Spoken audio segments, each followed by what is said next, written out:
ఆదికాండము 40వ అధ్యాయము 23వ వచనం ఆధారముగా దేవుని యొక్క వాక్యాన్ని మనం విందాం. అదేమిటంటే, దేవుడు నిన్ను మరచిపోలేదు. దేవుడు నిన్ను మరచిపోలేదు. ఆదికాండము 40వ అధ్యాయము 3వ వచనాన్ని మనం చదువుకున్నాం. పానరాయుల అధిపతి యోసేపును మరచిపోయాడు అని. మరచిపోవుట అన్నటువంటి అంశము ద్వారా దేవుని యొక్క వాక్యాన్ని మనం విందాం. మరచిపోవుట అన్న విషయాలు మనం జ్ఞాపకం చేసుకుంటే, కొన్నిసార్లు కొన్నిసార్లు కొన్ని పరిస్థితులు మన యొక్క జీవితంలో వస్తాయి. ఇలాగా వాటిని మనము చూస్తూ అనుభవిస్తూ ఉండగా, అయ్యో నాకు ఎవరు సహాయం చేయలేదే, ఎవరు కూడా నన్ను ఆదుకోలేదే, నా ఇంటికి రాలేదే, నన్ను పలకరించలేదే అన్నటి ఆలోచన భావనతో మనం వచ్చి ఉంటాం. ఇది సహజం. అరే, మా ఇంటిలో నేను మా నాన్నగారికి సహాయం చేశాను, మా అమ్మగారికి సహాయం చేశాను, మా అక్కగారికి, మా అన్నయ్యలకు, అన్నదమ్ములకు నేను సహాయం చేశాను, కానీ వారందరూ కూడా నాకు అవసరమయ్యే పరిస్థితులలో, నేను కష్టాల్లో ఉండగా నాకు ఎవరు కూడా సహాయం చేయలేదే అని బాధపడుతూ ఉంటాం. ఉద్యోగం చేస్తున్నటువంటి స్థలంలో కూడా స్నేహితులు ఎవరిని సరే సహాయం అడిగితే మన వారికి సహాయం చేస్తాం. కానీ మనకి ఏదైనా సహాయం అవసరం వచ్చినప్పుడు కూడా వారు ఎవరు కూడా చేయరు. ఆ పరిస్థితుల్లో వాటిని జ్ఞాపకం చేసుకొని, అరే నా స్నేహితుడికి సహాయం చేశానే, కానీ నా స్నేహితుడు నాకు అవసరమయ్యే సమయంలో, సందర్భాల్లో నాకు సహాయం చేయలేదు. సంఘాల పరిస్థితులకు వస్తే, అరే వారు వస్తూ ఉన్నారు, మేము వారికి సహాయం చేస్తూ ఉన్నాం, ఎన్నో రకాలుగా మేము వారిని ఆదుకుంటూ ఉన్నాం, కానీ మా పరిస్థితి వచ్చినప్పుడు మాకు సహాయం చేయటానికి ఎవరు కూడా ముందుకు రావటం లేదు, వచ్చే వాళ్ళు కూడా రానివ్వకుండా చేస్తూ ఉన్నారు అన్నటువంటి ఆలోచన భావంతో మనం వచ్చి ఉంటాం. ఇలాగే మనం చెప్పుకునే కొలది మంచి చేసినప్పుడు చెడు ఎదురొస్తూ ఉన్నప్పుడు ఆ పరిస్థితులను బట్టి చాలా కృంగిపోతాం, చాలా బాధపడతాం, దుఃఖపడతాం, కన్నీళ్లు కారుస్తాం. భార్య భర్తలు ఆలోచిస్తూ దుఃఖపడుతూ ఉంటారు, పిల్లలకి చెప్పకుండా, వాళ్ళు తెలియకుండా, ఏంటి మన పరిస్థితి ఇలా ఉంది, ఇలా జరిగింది ఏంటి అని చెప్పేసేసి. ప్రియులారా, అందరూ చేవిడిచిన, నేను సృష్టించిన, నేను పిలిచి ఎన్నుకొని ఏర్పరచుకున్నటువంటి ఆ పరలోకపు తండ్రి ఏనాడు ఏ రోజు కూడా నిన్ను విడువడు మరువడని విషయాన్ని జ్ఞాపకం చేసుకోవాలి. దేవునికి మహిమ కలుగునుగాక. హల్లెలూయా, హల్లెలూయా, హల్లెలూయా. దేవుడు ఎన్నడూ కూడా నేను మరచిపోడు. ఒక పరిస్థితి గుండా నీ వెళుతున్నావంటే ఆ పరిస్థితులు నీ విశ్వాసాన్ని, భక్తిని పెంచడానికి, దేవునిపై ఆధారపడి జీవించడానికి, ఇక రాబోయే దినాల్లో ఎలాంటి కష్టాలు వచ్చినా మొదటిగా దేవుణ్ణి గుర్తు చేసుకుని వెంబడించే విధముగా ఉండాలని ఒక విశ్వాస జీవితాన్ని, అడుగులను దేవుడు నేర్పుతున్నాడు అన్న విషయాన్ని మనము జ్ఞాపకం చేసుకోవాలి. బైబిల్లో జరిగిన ప్రతి సంఘటన అన్నీ కూడా దేవుడు మనకి చక్కగా వివరిస్తూ ఉన్నాడు అన్నప్పుడు మనము చాలా జ్ఞానవంతులుగా ఉండి ఈ లోకములో మన యొక్క జీవితాన్ని గడిపే వారముగా మనం ఉండాలి. అయితే నేటి ఉదయకాలం ముందు ఈ యొక్క ఆదికాండము 40వ అధ్యాయము 41, 42 ఈ 3 అధ్యాయాలలోని విషయాలను మనం జ్ఞాపకం చేసుకుంటూ we will discuss about there are 3 things. మనము 3 విషయాల గురించి ఆలోచన చేద్దాం. దేవుని లేఖనాల ద్వారా దేవుని యొక్క వాక్యాన్ని మనం ధ్యానిద్దాం. మొదటిగా మనం జ్ఞాపకం చేసుకుంటే 40వ అధ్యాయము 23వ వచనం. అయితే పానదాయకుల అధిపతి యోసేపును జ్ఞాపకము చేసుకొనక అతనిని మరచిపోయాడు అని మనం చూస్తూ ఉన్నాం. The chief cupbearer did not remember Joseph అని మనం చూస్తూ ఉన్నాం. ఫరో దగ్గర ద్రాక్షారసం పాత్రను అందించే ఒక అధిపతి యోసేపును మరిచినట్లుగా మనం చూస్తూ ఉన్నాం. యోసేపు ఐగుప్తు దేశములో అతడు ఉన్నాడు, కానీ అతడు ఎలాంటి తప్పిదము చేయలేదు, కానీ చెరసాలలో అతడు వేయబడినట్లుగా మనం చూస్తూ ఉన్నాం. రెండవదిగా యోసేపు చెరసాలలో ఉంచబడ్డాడు. అయితే రాజు దగ్గర 2 వ్యక్తులు పనిచేస్తూ ఉన్నారు. ఆ ఇరువురు ఎవరు అనగా, మొదటి వ్యక్తి పానదాయక అధిపతి అనగా రాజుకు ద్రాక్షారసపు గిన్నెను అందించే ఒక అధిపతి. రెండవదిగా భక్ష్యకారకుడు అని మనం చూస్తూ ఉన్నాం. ఇది 41వ అధ్యాయమంతటిలో కూడా ఈ విషయాలు మనం చూస్తూ ఉన్నాం. అనగా రాజు భుజించే ఆహారాన్ని, సమస్త ఆహార పదార్థాలను పరీక్షించేవాడు అని మనం చూస్తూ ఉన్నాం. 2 మంచి పొజిషన్లో ఉన్నారు, మంచి పేరు ప్రఖ్యాత కలిగినటువంటి వారే. అయితే 2 తప్పు చేశారు, 2 కూడా చెరసాలలో వేయబడ్డారు. అయితే యోసేపు ఎలాంటి తప్పిదము చేయలేదు, కానీ భార్య మాటలు విన్నటువంటి రాజు తీసుకుని వెళ్ళి యోసేపును చెరసాలలో వేశారు. ఆల్రెడీ చెరసాలలో యోసేపు ఉన్నాడు, తర్వాత ఈ ఇరువురు కూడా వేయబడినట్లుగా మనం చూస్తూ ఉన్నాం. ఒక రోజున ఒక కల వచ్చింది.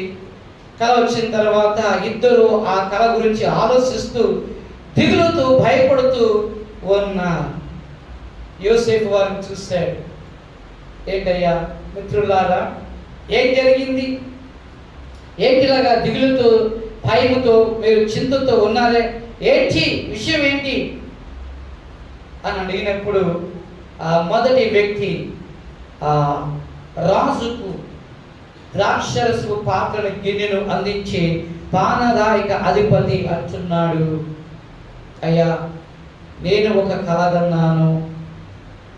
ద్రాక్ష తీగలు అవి బాగా పుష్టిగా ఫలించాయి. అలాగని దాన్ని పిండి నేను రాజుగారికి ఇస్తూ ఉన్నాను అని అతడు చెప్పడం జరిగినట్లుగా మనం చూస్తూ ఉన్నాం. 40వ అధ్యాయము 9 నుండి 12 వరకు మనం చూస్తూ ఉన్నాం. రెండో వ్యక్తి అంటూ ఉన్నాడు 40వ అధ్యాయము 16 నుండి 22 వచనాల వరకు, నా తల మీద తెల్లని పిండి వంటల గంప ఉంది, ఆకాశ పక్షులు వచ్చి వాటిని తింటూ ఉన్నవి అని. అప్పుడు 2 యొక్క కల భావాన్ని తెలియజేశాడు యోసేపు. పానదాయక అధిపతి వచ్చి ఉన్నారు. ఇక 3 రోజులు రాబోతూ ఉంది. 3 రోజుల్లో జరగబోయే కార్యం ఏంటంటే, రాజు తన జన్మదినం ముందు నీకు తిరిగి ఉద్యోగం ఇస్తాడు, నీకు క్షేమం కలుగుతుంది, తిరిగి యథ ప్రకారముగా రాజుకు ద్రాక్షరసపు గిన్నె పాత్రను అందిస్తావయ్యా అన్నాడు. తర్వాత ఒకసారి నువ్వు బయటకు వచ్చిన తర్వాత నన్ను జ్ఞాపకం చేసుకో, నీ క్షేమం కొరకు నేను ఈ మాటలు చెప్తూ ఉన్నాను కదా, రాజు ఖచ్చితంగా నిన్ను బయటికి తీసుకొస్తాడు. నువ్వు రాజుని వెళ్ళినప్పుడు ఏదైనా ఒక చిన్న సందర్భం వచ్చినప్పుడు అయ్యా చెరసాల్లో యోసేపు ఉన్నాడు, హెబ్రీయుడయ్యా, అన్యాయంగా ఆయన పట్టబడి చెరసాల్లో వేశారయ్యా, ఆయనకు విడుదల కలిగించండి అయ్యా అని ఒక మాట నువ్వు చెప్పయ్యా. ఓకే, నువ్వేం భయపడవద్దు, నేను ఖచ్చితంగా నేను చెప్తాను రాజుకి, నీకు సహాయం చేస్తాను అని రాజుకు ద్రాక్షరసము గిన్నె అందించి ఆ పానదాయక అధిపతి చెప్పాడు. ఓకే, ఆ సమయం వచ్చింది, ఆ సందర్భం వచ్చింది. అయితే అతడు విడుదల పొందుకున్నాడు. తిరిగి రాజు ఎంత ప్రకారముగా ద్రాక్షరసపు ఆ గిన్నె పాత్రను అందించడం ఉద్యోగంలో ఆయన నిమగ్నుడై ఉన్నాడు. రెండో వ్యక్తి మనం చూస్తూ ఉన్నాం. అయితే ఆ దినాలు వచ్చినాయి. రాజు ఏం చేశాడంటే ఈ యొక్క భక్ష కారుకుని యొక్క తలను చెప్తున్నాడు, అరే బాబు, రాబోయే 3 దినాల్లో రాజు నీ యొక్క తలను నరికి వేస్తాడయ్యా, నీవు చనిపోతావు. ఇక్కడ మనం గమనిస్తే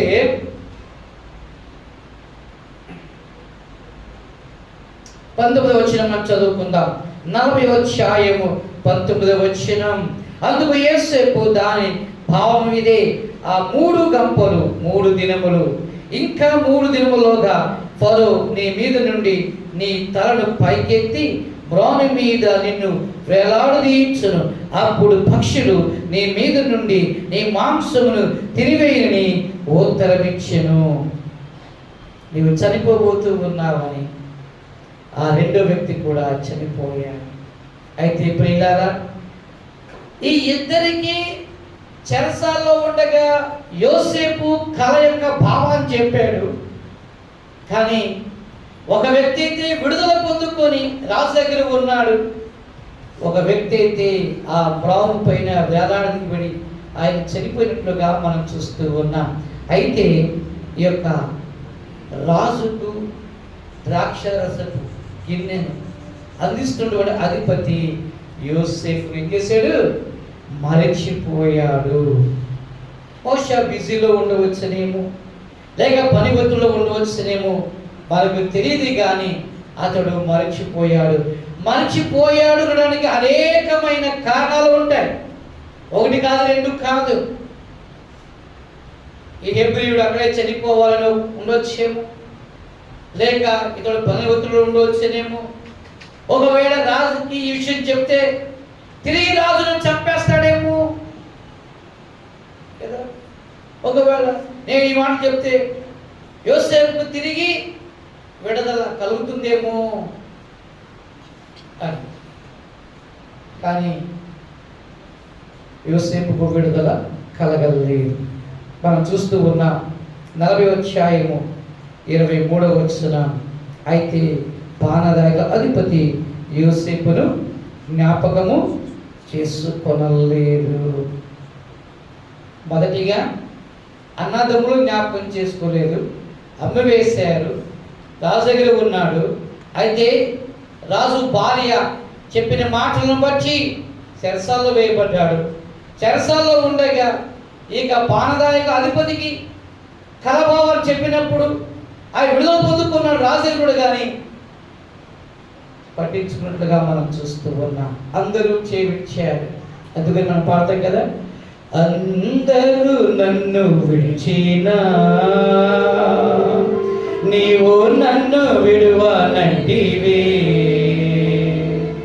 అందరూ ఎవరు పాడరా?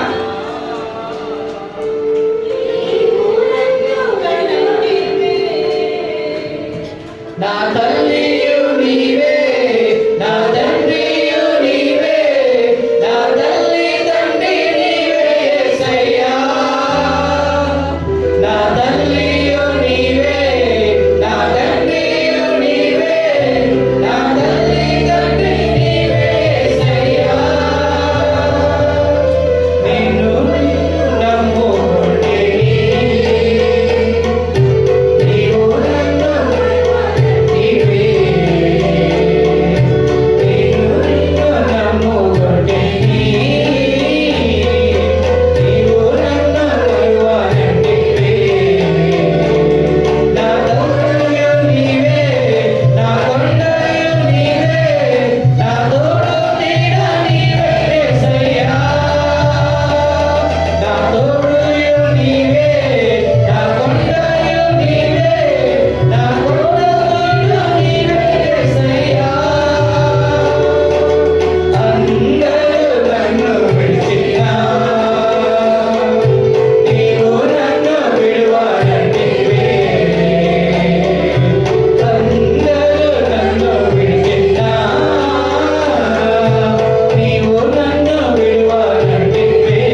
ఆయనే తల్లి, ఆయనే తండ్రి. మన మీద ప్రతి విధమైన పరిస్థితులు, ఒకవేళ యోసేపు కూడా ఆ విధముగా పాడి ఉండొచ్చునేమో. ఆ చెరసలలో దేవుడు అతనికి తోడుగా ఉన్నట్లుగా మనం చూస్తూ ఉన్నాం. కానీ దేవుడు యోసేపును జ్ఞాపకం చేసుకుంటూ ఉన్నాడు. రెండోదిగా మనం చూద్దాం, రెండో భాగంలోకి వెళ్దాం. యోసేపు యొక్క సహోదరులు అతన్ని మర్చిపోయారు. Even Joseph brothers also forgot him. అతన్ని మర్చిపోయినట్లుగా మనం చూస్తూ ఉన్నాం. 42వ అధ్యాయము 8వ వచనం. 42వ అధ్యాయము 8వ వచనం. యోసేపు తన సహోదరులను గుర్తుపట్టెను గాని వారు అతన్ని గుర్తుపట్టలేదు. ఇప్పుడు మనం జ్ఞాపకం చేసుకుంటే ఐగుప్తు దేశములో కరువు వచ్చింది, ఆహారములు లేదు, అందరు ఇబ్బంది పడుతూ ఉన్నారు. దానికంటే ముందుగా ఏం జరిగింది అని అంటే, ఆదికాండము 41వ అధ్యాయము 41వ అధ్యాయం అంతటిలో కూడా మనం గమనిస్తే రాజు కలగన్నాడు. 2 రకాలైనటువంటి కళలు కన్నాడు అతడు. మొదటిగా 41వ అధ్యాయము అనగా 1 నుండి 57 వచనాల వరకు మనం గమనిస్తూ మొదటి భాగంలోనికి వచ్చినట్లయితే 41వ అధ్యాయము 1 నుండి 4 వచనాల వరకు, మొదటిగా బలమైన ఆవులు ఏటిలో నుండి లేచి ఆ జమ్ము మేస్తూ ఉన్నవి. అలాగే 4వ వచనం మనం గమనిస్తే వికారమైనటువంటి చిక్కిపోయేటువంటి ఆవులు బలమైనటువంటి ఆవులను దొంగివేసినట్లుగా తినేసినట్లుగా మనం చూస్తూ ఉన్నాం. రాజు ఇక కళను చూసాడు, భయపడ్డాడు, దిగులు పడ్డాడు తన కళలో. రెండవదిగా మనం చూస్తే 5వ వచనం నుండి 10వ వచనం వరకు మనం గమనిస్తే రెండో కళ మనం గమనిస్తూ ఉన్నాం. అందులోని మంచి పుష్టి గల 7 వెన్నుల ఒక దంటు పుట్టెను. అలాగనే మరి 7 పీల వెన్నులు వాటిని తినేసినట్లుగా మనం చూస్తూ ఉన్నాం. ఈ 2 కళ ఆయన చూశాడు. అలాగే దాన్ని చూసిన వెంటనే ఆయనకి మెలకువ వచ్చింది. మెలకువ వచ్చిన తర్వాత ఆలోచిస్తూ ఉన్నాడు, భయపడుతూ ఉన్నాడు. భయపడిన తర్వాత అందరినీ పిలిచాడు. తనకి ఆస్థానం ఉన్నటువంటి, తనకి సంస్థానం ఉన్నటువంటి అందరినీ కూడా పిలిచాడు. పిలిచి అంటూ ఉన్నాడు, నాకు కళగా భావాలు ఎవరు చెప్తారు, రండి, ముందుకు రండి. అందరిని పిలిచిన ఎవరు కూడా రాలేదు, ఎవరు కూడా చెప్పినట్లుగా మనం చూస్తూ ఉన్నాం. అయితే ప్రియులారా, యోసేపు కళ భావాన్ని అతను వివరించి చెప్పినట్లుగా మనం చూస్తూ ఉన్న 37 నుండి అంటే మొత్తం దాదాపుగా 15 నుండి మనం 57 వచనాల వరకు మనం గమనిస్తే రాజుతో అంటే నేను క్లుప్తంగా చెప్తున్న టైం లేదు కనుక అప్పుడు ఈ పాత జ్ఞాపకం చేసుకున్నాడు. అయ్యా, నీకు కళ భావాన్ని చెప్పే ఒక వ్యక్తి ఉన్నాడు. అయ్యా, ఇదిగో ఒకప్పుడు నా యొక్క కళ భావాన్ని చెప్పినటువంటి వ్యక్తి యోసేపు అయ్యా, ఆయన పిలిచిరండి అయ్యా, నీకు ఆ కళ భావం చెప్పేస్తాడంటే తీసుకొచ్చారు. ఆయన్ని కటింగ్ చేశారు, మంచి వస్త్రాలు వేశారు, ఒకే రాజుని తీసుకుని వచ్చారు. రాజు దగ్గర నిలబడ్డాడు, టక్కడక్క చెప్పేశాడు. చెప్పిన తర్వాత రాజు చాలా సంతోషించాడు. ఇతనిలో దేవునికి ఆత్మ ఉన్నది, దేవుని ఆత్మచేత నింపబడ్డాడని 37, 38, 39 వచనాల్లో మనం చూస్తున్నాం. తర్వాత వచ్చి ఉన్నాడు, నీవు ఐగుప్తు దేశంలో ఒక అధికారిగా ఉండాలి, నా ఇంటికి, నా భార్యకి, నా కుటుంబానికి నేను అధిపతిని. అయితే నీవు ఈ ఐగుప్తు దేశానికి అధిపతిగా నీవు ఉండాలి అని రాజు సెలవిచ్చాడు. 49 నుండి మనం చదువుకుని చూసినట్లయితే 41 వచనం మనం చదువుకుందాం. మరియు ఫరో, చూడుము, ఐగుప్తు దేశం అంతటి మీద నిన్ను నియమించుచున్నానని యోసేపుతో చెప్పాను. మరియు ఫరో తన చేతినున్న తన ఉంగరమును తీసి యోసేపు చేతిని పెట్టి సన్ననారపు బట్టలు అతనికి తొడిగించి అతని మెడకు బంగారపు గొలుసు వేసి తన 2వ రథం మీద అతను ఎక్కించెను. అతడు వందనము చేడుని అతని ముందర జనులు కేకలు వేసిరి. అట్లు ఐగుప్తు దేశమంతటికి అతనిని అధిపతిగా నియమించిందని మనం చూస్తూ ఉన్నాం. హల్లెలూయా, హల్లెలూయా. ఎవరండి? కళ భావాన్ని అర్థాన్ని చెప్పినటువంటి వ్యక్తి ఉండగా యోసేపు. గుంటలో తోయబడిన వ్యక్తి,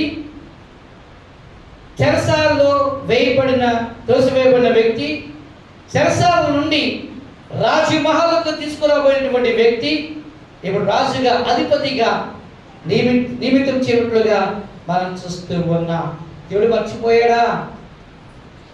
దేవుడు విడిచిపెట్టాడా? ప్రియులారా, మనుషులు, మన కుటుంబీకులు, మన తల్లిదండ్రులు, అక్క చెల్లెలు, అన్నదమ్ములు, మన స్నేహితులు, మన సంఘం వారు, మన ఉద్యోగ చేసిన స్థలాలలో, మన రక్త సంబంధికులు అందరూ కూడా మనం చేయించవచ్చును. కానీ నిన్ను సృష్టించిన, నీకోసం ప్రాణం పెట్టిన, నిన్ను ప్రేమించిన, నీకోసం లోకానికి వచ్చిన దేవుడిగా పిలువబడుతున్న, ఆదరింపబడుతున్నటువంటి ఆ దేవుడు, ఆ మహోన్నతమైనటువంటి దేవుడు నేను ఎన్నడూ కూడా మరుడని నేటి ఉదయ కాలం ముందు ఆయన సెలవిస్తూ ఉన్నాడు. నిన్ను ఆదుకోవాలని, నీకు తోడుగా ఉండాలని, దీవించాలని, నిన్ను సమాజంలో అందరికంటే ఉన్నతముగా చూడాలని ఆయన కోరుతూ ఉన్నాడు. నిన్ను మర్చిపోడు. యోసేపును మర్చిపోలేదు ప్రియులారా. సమయం వచ్చింది, సమయం వచ్చే వరకు కూడా యోసేపు దేవునిలో ఉన్నాడు, దేవుని సన్నిధిలో ఉన్నాడు, దేవుని చేతుల్లో ఉన్నాడు, దేవుని జ్ఞాపకాల్లో ఉన్నాడు. అదే విధముగా మనము కూడా ఉండాలి. తొందరపాటు అవసరం లేదు. ప్రతి పరిస్థితులు మార్చగలిగే దేవుడు ఆయన. ప్రతి కార్యాలు మార్చి దీవెనలు, ఆశీర్వాదాలు ఇవ్వగలిగే దేవుడు ఆయన. యోసేపు జీవితాన్ని మార్చినటువంటి దేవుడు నా జీవితాన్ని మార్చలేడా? మార్చాడు. కాబట్టి ఈరోజు ఈ విధముగా గొప్పగా మనం జీవిస్తూ ఉన్నాం. ఈ విధముగా సమాజంలో ఒక మంచి హోదాలో, స్థితిలో మనం ఉండగలుగుతున్నామంటే ఆయన మనకు చేసిన ఆశ్చర్య కార్యాలు. అందరికంటే నీ కుటుంబంలో ఎవరికి? ఎందుకంటే నీ కుటుంబంలో, నీ సంఘంలో, నీ ఉద్యోగం చేసిన స్థలాలలో, సమాజంలో నేను చూస్తూ ఉన్నాడు. దేవుడు అందరూ చూస్తూ ఉన్నారు. అందరి పగ, అందరి ఆలోచనలు, అందరి అసూయతలు, అందరి కక్షలు చూస్తున్నటువంటి దేవుడు, నీవు దేవుని కొరకు భయపడి జీవిస్తూ ఉండగా నేను చూస్తున్నటువంటి దేవుడు, నా కుమారుడు నన్ను బట్టి ఇలాంటి పరిస్థితుల్లో ఉన్నాడు కనుక వారిని సిగ్గుపరచడానికి, వారిని అవమానపరచడానికి నా కుమారుడు నేను ఉన్నతం చేయాలని దేవుడు తలస్తూ ఉన్నాడు. ప్రియులారా, మనం చూసినట్లయితే యోసేపు అధిపతి అయ్యాడు. యాకోబు, అరే బాబు మనకు ఆహారం లేదు, ఐగుప్తు దేశానికి వెళ్ళండి అయ్యా, ఆహారం తీసుకురామని చెప్పినప్పుడు వారు అక్కడికి వెళ్ళారు. సంభాషణ అంతా కూడా మనకు తెలుసు. యోసేపుని వారు గుర్తుపట్టలేదు, కానీ యోసేపు వారిని గుర్తుపట్టాడు. నా అన్నదమ్ములు వచ్చారు, ఎంతో సంతోషించాడు. వారికి ద్విభాషను, వారి భాషను కూడా యోసేపు కనుగొనగలిగినట్లుగా మనం చూస్తున్నాం. ప్రియులారా, ఆయన సంతోషించాడు యోసేపు. కొన్నిసార్లు కొన్ని కార్యాలు జరుగుతూ ఉంటాయి ప్రియులారా. ఆ కార్యాలను బట్టి మనం తిట్టుకుంటాం కదా.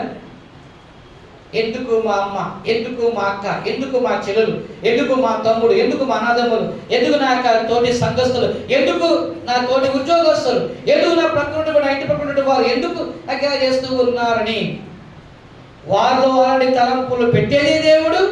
నీ జీవితాన్ని మార్చి ఉన్నతముగా చేసే దేవుడు ఆయన. ఆ దేవుని చప్పట్లు కొడుతూ దేవుని నామాన్ని గణపరుచుదాం. హల్లెలూయా, హల్లెలూయా, హల్లెలూయా. దేవుడు యోసేపు ద్వారా ఆ కుటుంబాన్ని పోషించినట్లుగా మనం చూస్తున్నాం. నేను ముగింపులోనికి వస్తున్నాను. చివరికి మూడోది మనం జ్ఞాపకం చేసుకోండి. కానీ దేవుడు యోసేపును కూడా మరచిపోలేదు అని మరి 41వ అధ్యాయము 40 నుండి 43 వచనాల వరకు మనము జ్ఞాపకం చేసుకుంటే అలాంటి దాకని మన విషయాన్ని కూడా చదివాము. అందరూ మర్చిపోయారు, దేవుడు మర్చిపోలేదు. యోసేపు చేత ఐగుప్తు దేశానికి అభివృద్ధిని దేవుడు తీసుకొచ్చాడు. అలాగే అందరికంటే యోసేపును అత్యున్నతమైన స్థానములో దేవుడు ఉంచాడు. ఆయన కలగన్నాడా? కానీ కలగంటూనే ఉన్నాడు. తన జీవితంలో కలలో కనే జీవితం అవుతుంది. అయితే ప్రియులారా, దేవుడు చేసిన కార్యం చూసి అతను ఎంతో సంతోషించినట్లుగా మనం చూస్తూ ఉన్నాం. నేను చివరిగా కన్క్లూజన్ అప్లికేషన్స్ నేను వస్తూ ఉన్నాను. అంటే ఈ మాటలన్నీ మనం జ్ఞాపకం చేసుకున్నట్లయితే, మన జీవితాలు మనం జ్ఞాపకం చేసుకుంటున్నప్పుడు దేవుడు సరళిస్తున్న విషయాన్ని మనం జ్ఞాపకం చేసుకుందాం. యెషయా గ్రంథం 49:15 వచ్చిన యెషయా గ్రంథం 49:15 గుర్తు లేదండి? చంటి ఆ తల్లి తన చంటి పిల్లను మరచలేమో కానీ నేను ఎన్నడూ కూడా మిమ్మల్ని మరువను. ఒకవేళ నిన్ను కన్నా తల్లి తండ్రి నేను మర్చిపోవచ్చును కానీ నేను ఎన్నడూ కూడా మరచిపోను, నేను మరచిపోనని వాగ్దానం చేస్తూ ఉన్నాడు. రెండవదిగా 44 యెషయా గ్రంథం Isaiah chapter 44 verse 21. The book of Isaiah chapter 44 verse 21.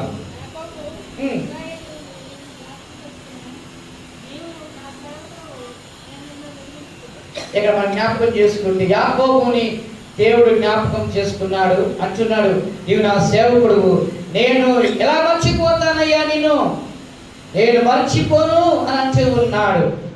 అలాగైతే ప్రియులారా, ఆయన నామమును ఎరిగి రక్తములో కడగబడి దేవుని పిల్లగా, దేవుని సొత్తుగా, ప్రజలుగా మనం జీవిస్తూ ఉన్నా దేవుడు మనల్ని మర్చిపోతాడా? దేవుడు మనం విడిచిపోతాడా? ఆయన మర్చిపోడు, విడిబడు, ఎడబాయుడు, ఎన్నడూ కూడా ఆయన మనతో పాటు సదాకాలం ఉంచాడు. కీర్తన గ్రంథము 145వ కీర్తన 14 వచనాన్ని మనం చదువుకుందాం. కీర్తనలు 145:14 వచనం. చక్కని మాట. ఒక్కసారి మనం చదువుకుందాం. అందరు తీయండి వచనాన్ని. అందరు తీసారా? బైబిల్ తీసారండి? అందరు కలిసి ఒకసారి చదువుకుందాం. అందరు కలిసి, ఓకేనా? అందరు కలిసి ఒక్కసారి మనం చదువుకుందాం.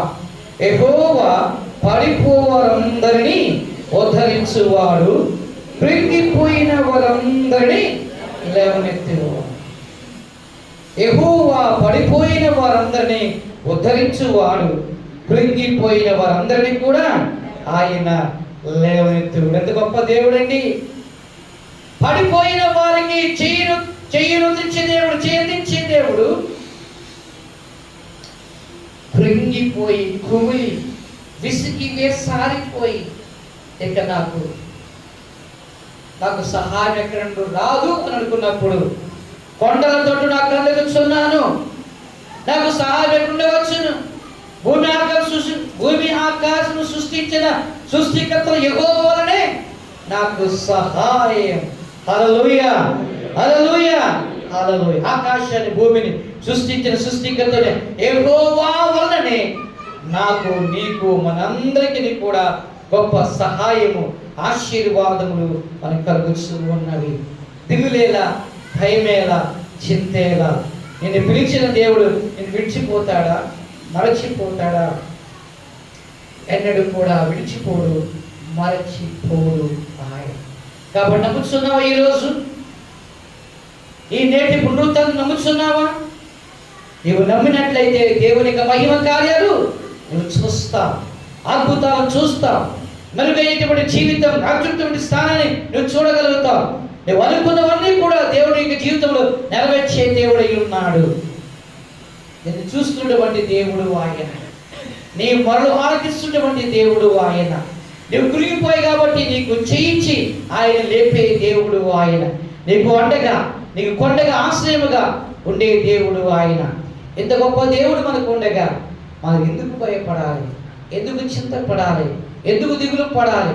మనం దిగులు పడుతున్నా, చింతపడుతున్నామంటే ఇంకా నువ్వు దేవుని మీద నమ్మక విశ్వాసము లేదు అని అర్థమవుతుంది మనకి. కాబట్టి ఆ నమ్మకం, ఆ విశ్వాసాన్ని తొలగించండి, దేవునిపై ఆధారపడండి, దేవుని కొరకు జీవితం. పరిశుద్ధాత్మ దేవుడు ఈ వాక్యముల ద్వారా మనందరినీ కూడా బలపరిచి ఆశీర్వాదంతో నింపుతూ తన మహిమ కొరకు సిద్ధపరుస్తూ నడిపించును గాక. ఆమేన్.